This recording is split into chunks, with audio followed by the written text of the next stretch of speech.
Pendeta Herodion Pitra Karya Gunawan, tuan rumah dari Ngopi bareng Pak Heru. Ketika saya baru pulang dari luar kota, tiba-tiba seorang teman saya menghampiri saya dan dengan suara yang menggebu-gebu berkata, tahu nggak kamu? Hari Minggu yang lalu ada anjing herder melangkring di mimbar. Tentu saja saya kaget dan tidak percaya. Masa anjing herder dibiarkan melangkring di mimbar? Memang saya hari Minggu itu tidak hadir dalam kebaktian di mana saya biasanya hadir karena saya sedang keluar kota. Maka saya tanya kepada teman saya, apa yang kau maksud anjing herder melangkring di mimbar segala? Jangan ngawur kamu, jangan suka bikin sensasi, jangan hoax. Bener kok, kata teman saya. Benar ini, saya tidak hoax, saya tidak hoax. Ya. Maksudmu apa? Itu loh, hari Minggu yang lalu, pengkhotbahnya itu dari awal sampai akhir marah-marah terus. Kan kayak anjing herder, cukup. Hush, kuahat kamu. Pengkhotbah kamu samakan dengan anjing herder. Dia tidak cukup menyampaikan firman Tuhan. Saudara-saudara, seringkali kita punya persepsi yang keliru tentang penyampaian firman Tuhan yang bagaimana, yang baik dan yang bertanggung jawab. Memang tidak ada orang yang tidak suka khotbah yang lucu, banyak humornya, banyak ilustrasinya, yang disampaikan dengan kata-kata yang lembut. Tapi itu tidak berarti bahwa khotbah yang keras, yang disampaikan dengan menggebu-gebu, itu khotbah yang jelek. Belum tentu. Lihat sikonnya, lihat konteksnya. Kalau Anda membaca Injil Matius, Markus, Lukas, Yohanes, Anda lihat di sana bagaimana Yesus Kristus, Guru, Tuhan, dan Juru Selamat kita, menyampaikan apa yang menjadi isi hati Bapaknya. Apa selalu dengan suara yang lembut? Apa selalu dengan lemah gemulai? Enggak kan?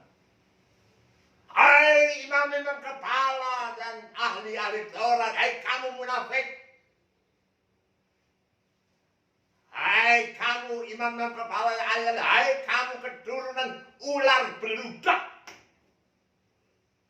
Kamu bagikan kubur yang dilabur putih di luar dan dalamnya bangkai. Apa itu kata-kata yang lembut? Apa itu kata-kata yang penuh dengan sopan santun menurut penilaian saudara? Tidak, bukan. Tidak, bukan. Tapi itu kata-kata Yesus, Guru kita, Tuhan dan Juru Selamat kita. Masakan kita akan berkata, wah Yesus tidak punya aturan. Kok berani Anda bilang Yesus tidak punya aturan? Ya jangan disembah dong kalau gitu.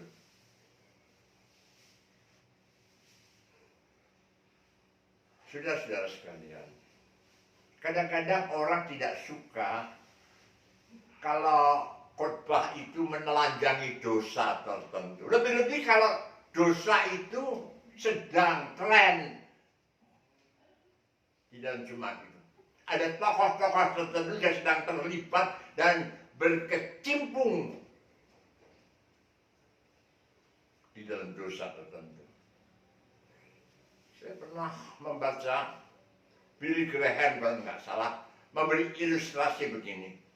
Saudara, kalau ini botol ini mengandung racun, kemudian saya copot labelnya, Label, awas racun, jangan diminum, berbahaya. Saya copot labelnya. Dan kemudian saya ganti dengan minuman segar, bikin sembuh segala macam penyakit. Menurut saudara, apakah itu tindakan yang baik? Racun, yang katakan racun. Jangan racun dikatakan itu gula-gula, bahaya sekali. Seringkali orang tidak bisa, kupingnya terlalu tipis untuk mendengar khotbah yang menelanjangi dosa. Apalagi kalau dosa itu dilakukan oleh tokoh tertentu, bos dari gereja itu. Waduh, bisa diusir, didepak pendeta yang berani khotbah begitu. Bukan? Saudara, saya sempat ditegur. Bapak ini kan pendeta. Iya, kenapa? Kok Bapak ngebrak meja?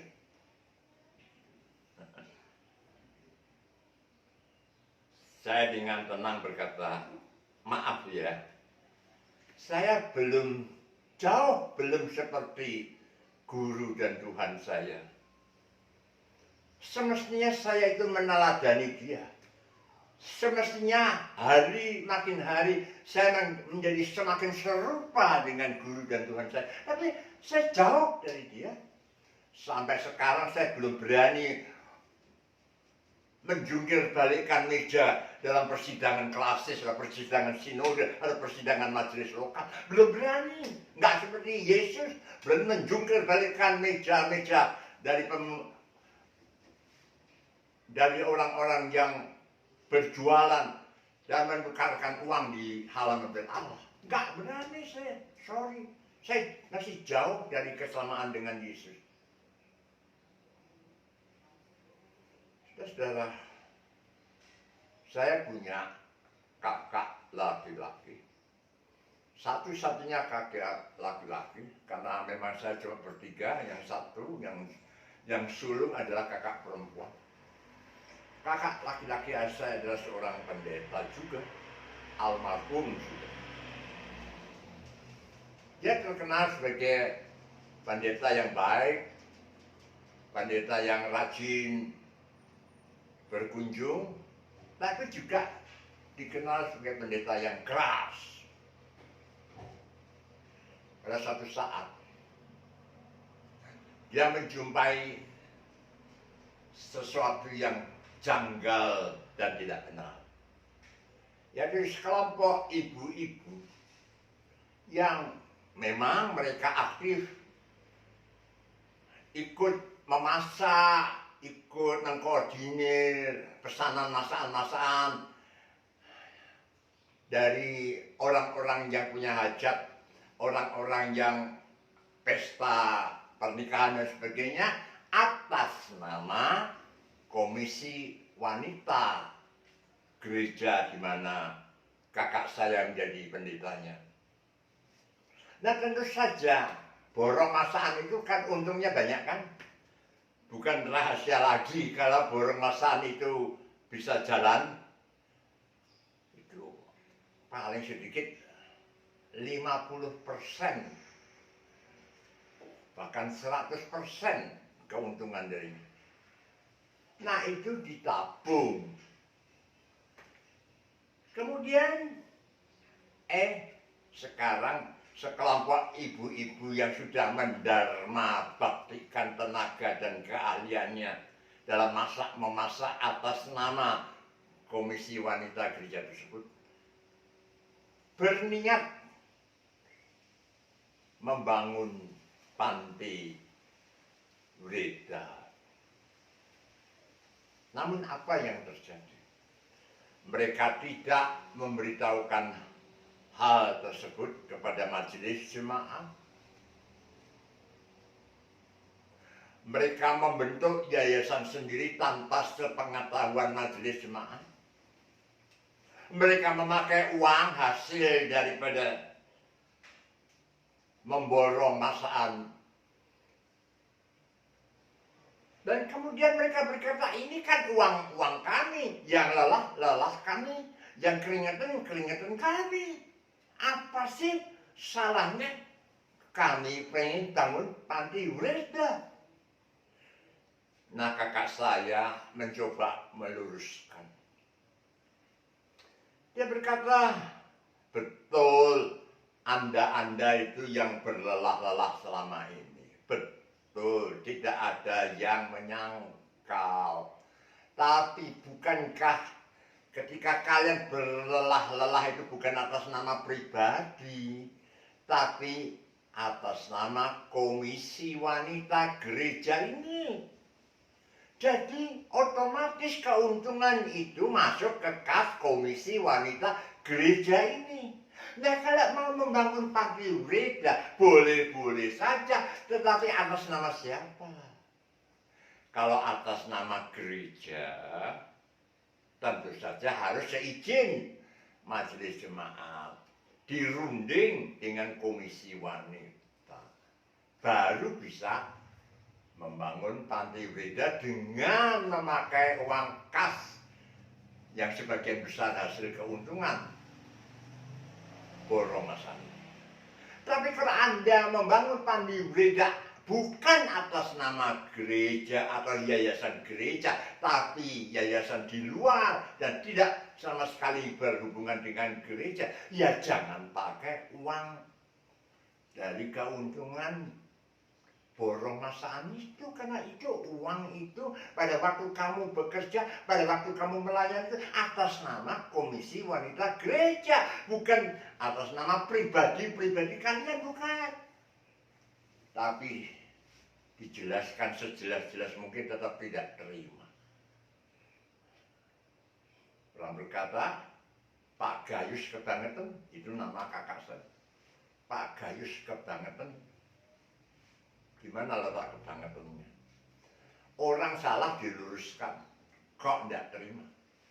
Dan itu membawa korban. Soso saya meninggal. Karena tidak tahan stres menghadapi pertentangan pendapat antara suaminya dengan ibu-ibu itu. 2 tahun kemudian, kakak saya Pendeta Gayus menyusul istrinya. Bahkan menurut penilaian polisi, dikatakan bunuh diri. Walaupun anaknya tidak yakin itu bunuh diri, tapi ada rekayasa. Dan saudara, yang dikasih oleh Tuhan. Pendeta Emeritus, sekarang sudah almarhum, saya menghormati dan menghargai dia. Almarhum Pendeta Emeritus Lim Ichio, Pendeta Emeritus dari GKI wilayah Jawa Timur. Dalam kata sambutannya terhadap buku yang saya tulis, beliau mengatakan demikian, saya baca saja ya. Ciri khas penulis, maksud beliau adalah saya. Ciri khas Pendeta Herodion maksudnya, ciri khas penulis dalam menyampaikan firman Tuhan, baik lisan atau tulisan, adalah berani, terus terang, lugas, dan tanpa tedeng aling-aling, sehingga terkadang memberi kesan keras.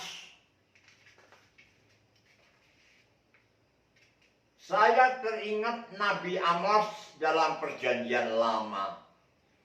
Seorang nabi yang seakan-akan tidak memiliki ketakutan sama sekali dalam memberitakan firman Tuhan di mana saja, kapan saja, dan kepada siapa saja. Yang diutamakan olehnya adalah menyatakan kebenaran dan keadilan. Saking kerasnya, Mungkin beberapa tulisan di sini kurang berkenan di hati sebagian orang. Tetapi kebenaran firman Tuhan dan bukan yang lain yang mau disampaikan oleh penulis melalui renungan ini. Itulah sebabnya saya menjulukinya Nabi Amos masa kini. Saya kira berlebih-lebihan taklim hijau menjuluki saya Nabi Amos masa kini. Tapi saya mengerti apa yang dimaksud. Dia mencoba menjembatani adalah saya dengan calon pembaca atau pendengar khotbah saya. Bahwa memang kadang-kadang orang tidak sanggup menerima sesuatu yang keras, sesuatu yang kasar. Tapi bagaimana lagi? Tuhan Yesus saja tidak bisa lepas dari itu kan. Hai imam-imam kepala, hai kamu ular beludak, keturunan ular beludak, hai kamu kuburan yang dilabur putihkan dalamnya mayat, hai kamu munafik. Tuhan Yesus saja tidak bisa menghindar untuk tidak bersikap kasar kan. Apalagi saya kan manusia, punya emosi. Tapi yakinlah, saya tetap mengekang diri. Saya tetap mohon pimpinan Roh Kudus supaya apa yang saya keluarkan walaupun keras, bukan berarti saya marah-marah tanpa tujuan. Sekian, sampai berjumpa dalam program lain. Kalau Anda merasa mendapatkan berkat dari acara tadi, silakan Anda tekan tanda jempol ke atas di sebelah kiri HP Anda dan subscribe ya. Serta share, bagikan, forward ke grup-grup yang Anda ikuti. Teman-teman, saudara-saudara, tetangga-tetangga supaya ikut like, subscribe. Terima kasih, Tuhan memberkati.